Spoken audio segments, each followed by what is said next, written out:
Capítulo 19. Nas câmaras do Senhor.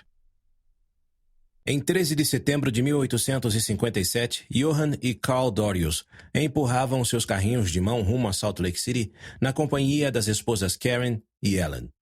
Tendo descartado a bagagem extra ao longo da trilha para aliviar a carga, eles e o restante da companhia entraram na cidade vestindo os mesmos trapos que vinham usando por semanas. Algumas das mulheres tinham substituído os sapatos desgastados por um pedaço de lona enrolado nos pés. Ainda assim, depois de meses na trilha, os emigrantes se sentiam gratos por chegarem a Sião e orgulhosamente hastearam a bandeira dinamarquesa no carrinho de mão que ia à frente do grupo. À medida que passavam pela cidade, os santos lhes traziam bolos e leite para lhes dar as boas-vindas. Os irmãos Dorius logo avistaram o pai entre a multidão. Nikolai os cumprimentou efusivamente e os apresentou à nova esposa, Hannah Rasmussen, também da Dinamarca. Os irmãos e as famílias seguiram com os carrinhos de mão para uma área descampada na cidade, descarregaram seus poucos pertences e foram com Nikolai e Hannah para uma casa pequena e confortável no extremo sul da cidade. Nikolai e Hannah tinham viajado na mesma companhia de carroções para o oeste 2 anos antes. Hannah era casada na época, mas durante a jornada o marido abandonou a ela e ao filho adolescente Lewis. Conhecendo a dor de um casamento desfeito, Nikolai podia compreendê-la. Os dois foram selados na casa de investidura no dia 7 de agosto de 1857, e Lewis assumiu para si o nome Dorius. Enquanto Johann, Carl e as esposas descansavam da jornada, os santos em todo o território se preparavam para a chegada do exército. Com muita cautela, Brigham Young declarou lei marcial em 15 de setembro e emitiu uma proclamação proibindo o exército de entrar no território.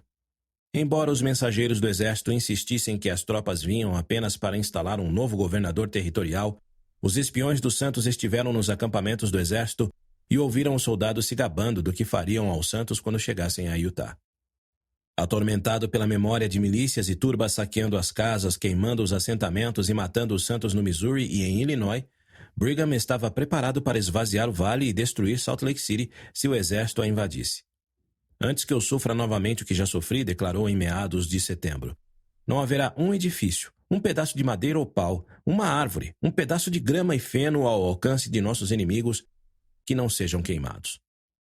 Ele continuou a falar sobre esse assunto nos dias que antecederam a conferência de outubro.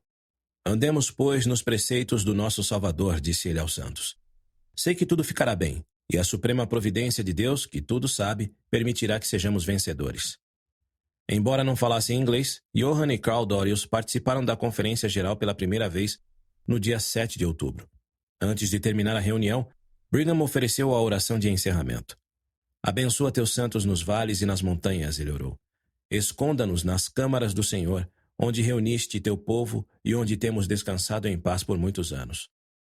Uma semana depois, Nikolai e Hannah se mudaram para o Forte Efraim, no vale de St. Pete, onde moravam as filhas de Nikolai, Augusta e Rebecca. Johann e Karen, no entanto, permaneceram na cidade com Carl e Ellen. Como a maioria dos santos que migraram para o vale, eles se batizaram novamente para renovar os convênios e começaram a se preparar para receber as ordenanças do templo na casa de investidura. Johann e Carl também ficaram disponíveis para defender a cidade. Nessa época, John D. Lee se reuniu com Brigham Young e Wilford Woodruff em Salt Lake City para relatar o massacre que acontecera em Mountain Meadows. A maior parte do que John lhes contou sobre a companhia de Arkansas era falso. Muitos deles fizeram parte da turba no Missouri e em Illinois, mentiu. Enquanto viajavam ao sul, eles amaldiçoavam Brigham Young, Heber C. Kimball e os líderes da igreja. John também repetiu um falso rumor que dizia que os emigrantes haviam envenenado o gado e provocado os paiutes. Os índios os atacaram por 5 dias até matarem todos os homens, afirmou, sem mencionar uma palavra a respeito da participação dos santos no episódio. Depois, cercaram as mulheres e as crianças e lhes cortaram a garganta, exceto umas 8 ou 10 crianças que trouxeram e venderam para os brancos. Escondendo seu próprio papel no ataque, John afirmou que ele fora aos prados somente depois do massacre para ajudar a enterrar os corpos. Foi algo terrível e horripilante, relatou. O ar estava impregnado de um fedor horrível. É desolador, disse Brigham, acreditando no relatório. 2 meses depois, John escreveu seu relato do massacre e o enviou a Salt Lake City. Brigham, então, incluiu longos trechos da carta em seu relatório oficial do massacre ao comissário de assuntos indígenas em Washington, D.C. Enquanto isso, os rumores do massacre se espalharam pela Califórnia. Um mês depois do ocorrido, o primeiro relato detalhado dos assassinatos foi publicado em um jornal de Los Angeles. Em seguida, outros jornais também publicaram a história. A maioria das reportagens especulava sobre o envolvimento dos santos no ataque. Quem pode ser tão cego para não ver que as mãos dos Mormons estão manchadas com esse sangue? Questionou um editorial. Sem saber da participação protagonista dos santos de Cedar City no massacre, George Q. Cannon tratou essas publicações com desdém.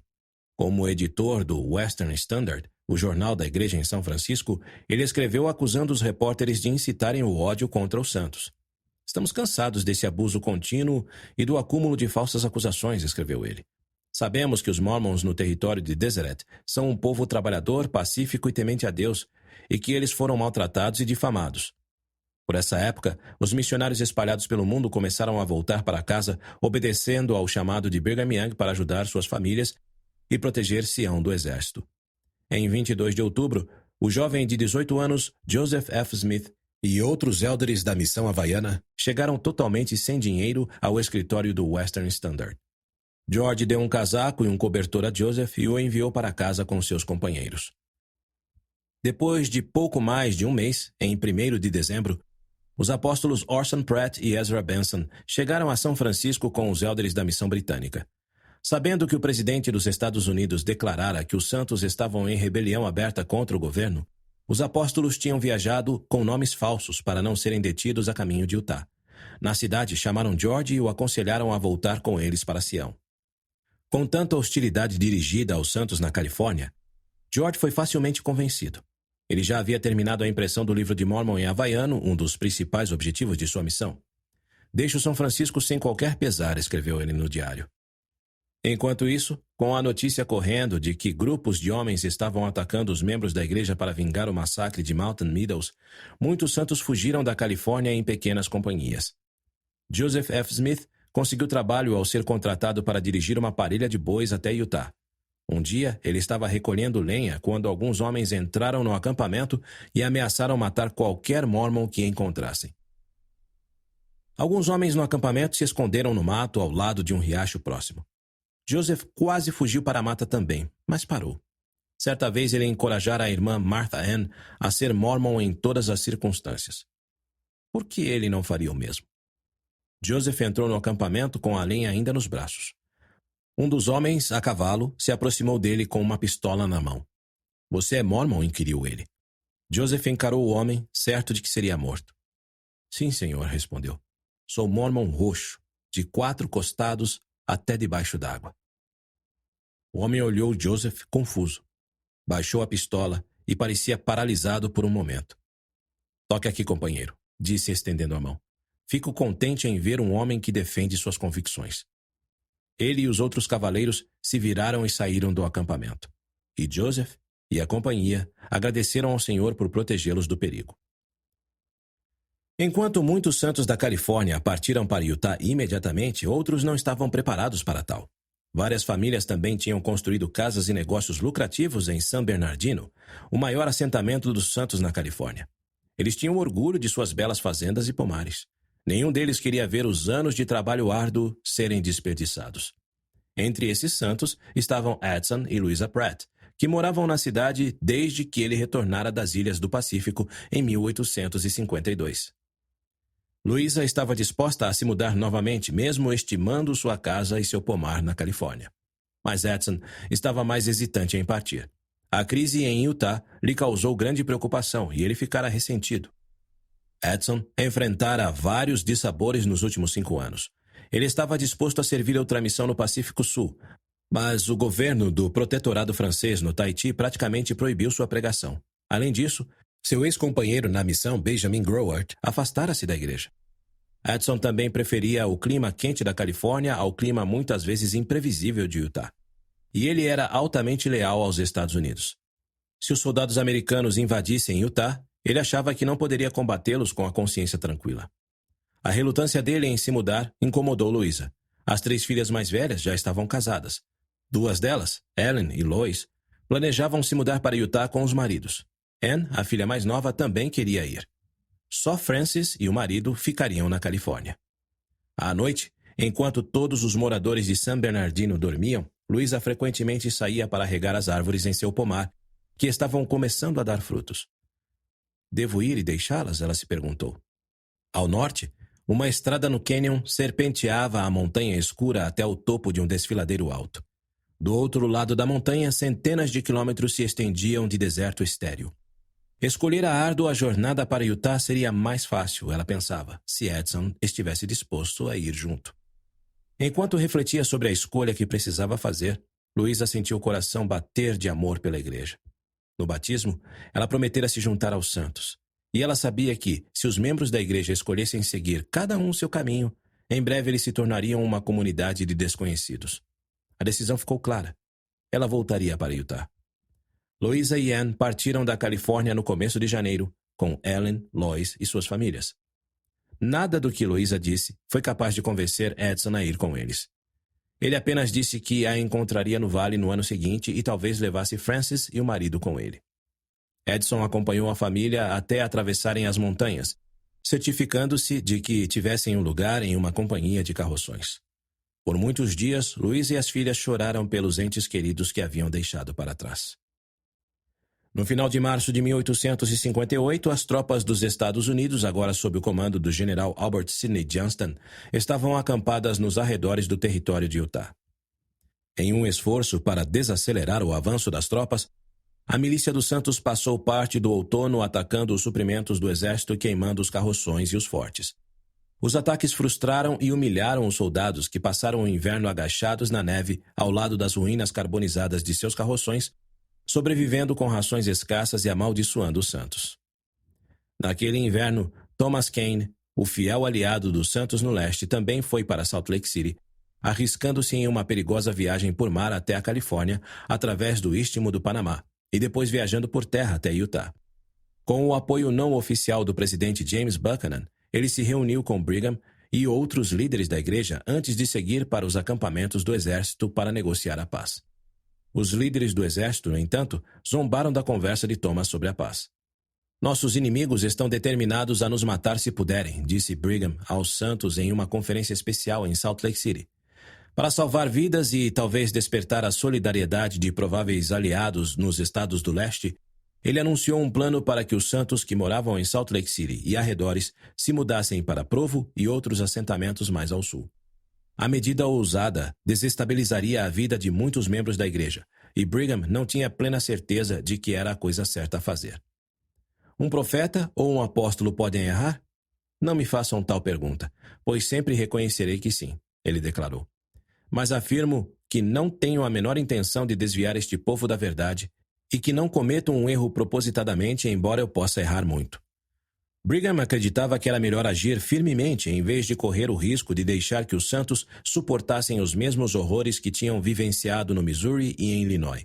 Em poucos dias, ele chamou 500 famílias e as instruiu a se mudarem para o sul imediatamente e semear os campos para alimentar os milhares de santos que se seguiriam. Também enviou homens para avaliar um novo lugar onde pudessem se estabelecer e instruiu os santos das cidades do sul a se prepararem para receber os exilados. Logo, os santos no Vale do Lago Salgado estavam carregando os carroções e se preparando para se mudar. Poucas semanas depois, Alfred Cumming, recém-nomeado governador do território de Utah, chegou a Salt Lake City a convite de Thomas Kane. Como um gesto de paz, ele veio sem escolta do exército. Alfred tinha 55 anos e servira ao governo dos Estados Unidos em vários postos durante sua carreira. Além disso, ele aparentava não ter os preconceitos usuais em relação aos santos. Ao entrar em Salt Lake City, ele viu pessoas carregando móveis e mercadorias em carroças, juntando gado e indo para o sul. "Não vão embora. Vocês não serão feridos", Alfred anunciou. "Não serei seu governador se não me quiserem." Suas palavras em nada mudaram a decisão deles. Em Salt Lake City, Alfred e Thomas investigaram algumas das acusações de rebelião contra os santos e se reuniram com Brigham e outros líderes da igreja. Depois de alguns dias, Alfred estava convencido de que as acusações eram exageradas. Pouco mais de uma semana depois de sua chegada, ele falou a uma congregação em Salt Lake City. "Se eu errar em minha administração", disse ele aos santos, "desejo, meus amigos, que vocês venham me aconselhar." Ele reconheceu que os santos tinham sido muito difamados fora de Utah e prometeu cumprir suas responsabilidades com boas intenções. Quando terminou, os santos ainda estavam cautelosos, mas Brigham se levantou e expressou seu apoio. As boas-vindas foram mornas, mas Alfred tinha motivos para esperar que os santos o aceitassem como seu novo governador. Apesar das palavras tranquilizadoras do governador, a estrada para o sul de Provo ficou congestionada de carroções, carruagens e gado por mais de 65 quilômetros. A família de Brigham ocupava vários edifícios em Provo. Outros santos não tinham ideia de onde se estabeleceriam assim que chegassem aos assentamentos do sul. Não havia casas suficientes para todos, e algumas famílias não tinham nada além dos carroções ou das barracas para se abrigar. E com o exército ainda a caminho, muitas pessoas se perguntavam quanto tempo demoraria até que vissem fumaça subindo do Vale do Lago Salgado. Em 7 de maio, Martha Ann Smith Harris se mudou com a sogra e o restante da família Smoot para um lugar chamado Pound Town, cerca de 22 quilômetros ao sul de Provo. Antes de deixar Salt Lake City, o bispo Smoot colocou 5 barris de pólvora na fundação de sua casa para facilitar a destruição caso o exército se apoderasse da cidade.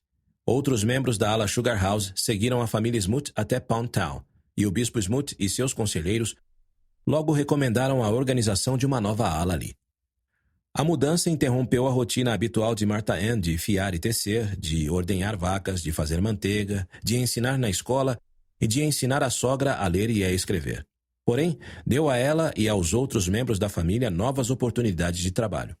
Os santos em Pound Town e em outros assentamentos se estabeleceram perto de água doce, construíram abrigos, semearam plantações e jardins e montaram lojas e moinhos. Os ventos da primavera sopraram frios a princípio, e os abrigos rústicos mal conseguiam protegê-los das intempéries. A escassez de água e o desabastecimento atrapalharam os assentamentos temporários, mas a maioria dos santos se contentou em se afastar do exército. Com o tempo, eles se ajustaram ao novo lar. A maioria dos parentes de Martha Ann, no lado da família Smith, mudou-se para o sul, mas o irmão Joseph, recém-retornado do Havaí, permaneceu em Salt Lake City para servir na milícia com outros jovens, inclusive Johann e Carl Dorius. Estou fazendo muito pouco ou nada aqui agora, relatou Joseph em uma carta. A cidade, as casas e o campo parecem desertos e solitários. Martha Ann tinha poucas notícias do marido, William, que ainda estava em missão na Inglaterra. Ele escrevera pela última vez no final de novembro de 1857, logo depois que Brigham Young chamara os missionários de volta para casa. Martha, querida, minha mente está cheia de reflexões e mal sei por onde começar, escreveu William. Considerando as condições atuais, em breve cruzarei o oceano e chegarei em casa no oeste. Adeus, meu amor, acrescentou, até que nos encontremos novamente. Na carta, William informou que estaria em casa na primavera, mas a primavera estava terminando e Martha Ann não tinha nem sinal da chegada dele. Antes da mudança para o sul, aproximadamente 8.000 pessoas moravam em Salt Lake City. No meio de junho, apenas cerca de 1.500 pessoas lá permaneciam. A maioria das casas e das lojas tinha sido abandonada e as portas e janelas lacradas. Os jardins dos santos estavam verdes e florescendo lindamente apesar da falta de cuidados. Às vezes, o único som na cidade era o fraco escoar da água nas valas de irrigação que corriam pelas ruas. Uma comissão de paz chegou por volta dessa época e ofereceu a Brigham Young e aos santos o perdão completo do presidente por seus crimes, quaisquer que fossem, em troca de obediência ao governo. Os santos não achavam que tivessem cometido crimes, mas mesmo assim aceitaram o perdão. No leste dos Estados Unidos, as pessoas continuavam a desconfiar dos santos e a compreendê-los mal. Porém, depois que os oficiais do governo tinham visitado Utah e Brigham cedera pacificamente o governo a Alfred Cumming, muitos no leste deixaram de acreditar que os santos estivessem rebelados. Os editores de jornais que criticaram Brigham Young agora criticavam o presidente James Buchanan. A Guerra Mórmon foi, sem dúvida alguma, um grande erro do começo ao fim, escreveu um repórter. Não importa o modo como a vemos, foi uma sucessão de erros estúpidos. No dia 26 de junho de 1858, o exército marchou até Salt Lake City. O local parecia uma cidade fantasma. O mato estava crescendo nas ruas e nos jardins na frente das casas. Antes de ir embora, os santos aterraram a fundação do templo para protegê-la dos saques dos soldados. Quando as tropas passaram pelo lote do templo, encontraram o que parecia ser um terreno arado. No final da guerra de Utah, como ficou conhecida a crise, Brigham Young incentivou todos a voltar para casa. Em julho, muitos dos santos começaram a retornar para o norte. Em um ponto estreito onde as montanhas dividem os vales de Utah e de Salt Lake, viram o exército marchando em direção a eles. As tropas se dirigiam para o acampamento Floyd, um novo posto avançado em uma área remota chamada Cedar Valley, 65 quilômetros a sudoeste de Salt Lake. Enquanto o exército passava pelos Santos, alguns soldados importunavam as moças ou os homens que viajavam em carruagens com suas esposas plurais. Por fim, a estrada ficou congestionada e os Santos que retornavam aguardaram por 3 horas até que o exército passasse. Quando o caminho finalmente ficou livre, os Santos continuaram a viagem para casa.